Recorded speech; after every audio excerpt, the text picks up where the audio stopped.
જય Shri Krishna guys, good morning.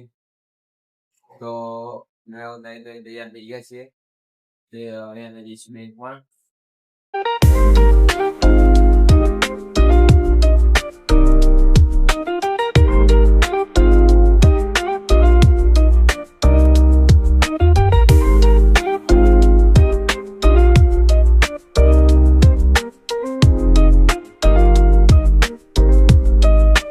આપણે બહારથી આવી ગયા છીએ અને હવે આપણે ગાડી જઈશું બેંકમાં જઈને બેંકનું કામ પૂરું કરી દીધું. હવે એક્ટિવા અને બાઇક સાફ કરીશું. ભાઈ ગાડી ધોઈ રહ્યો છે અમારી એક્ટિવા આખી ધોવાની. અરખું ધો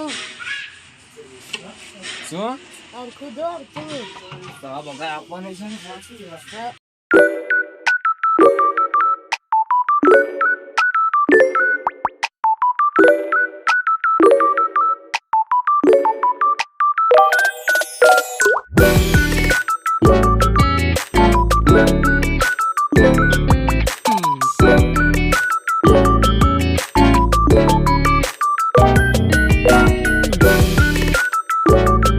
ભાઈએ એક્ટિવા સાફ કરી દીધી છે.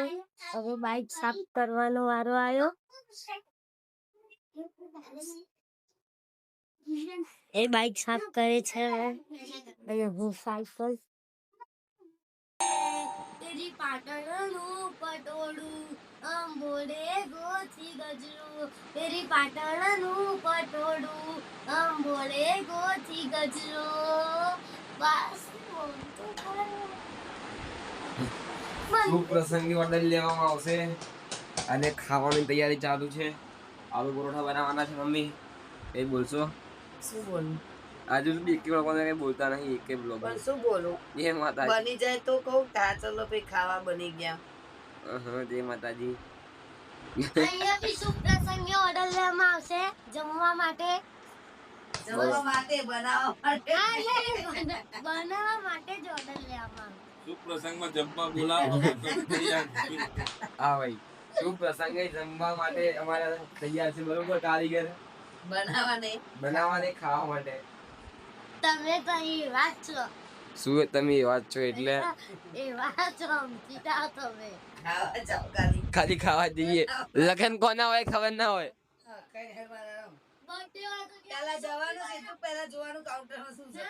બર્થડે હોય તો કે અમે છોકરીના તરફથી છે ને પેલો કે છોકરાના તરફથી છે, પણ આ તો બર્થડે ચાલુ હતો. એમ નહીં, પહેલા કોઈ એને નહીં મળવાનું, સંબંધીઓ નહીં મળવાનું, ડાયરેક્ટ જઈને કાઉન્ટર ઉપર જોવાનું કઈ કઈ વાનગી છે, શું લખેલું છે. આવું તમે કરો છો? સચ્ચાઈ બહાર આવે છે ધીમે ધીમે. તને મજા ના આવી ને?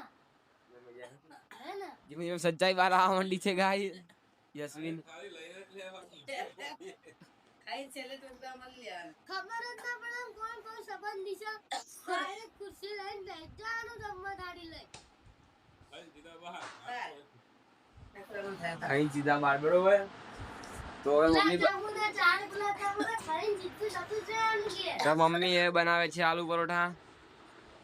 તો અમે ખાવા બેસી ગયા છીએ. તો આ વ્લોગ આપણે અહીંયા એન્ડ કરીએ. જય માતાજી.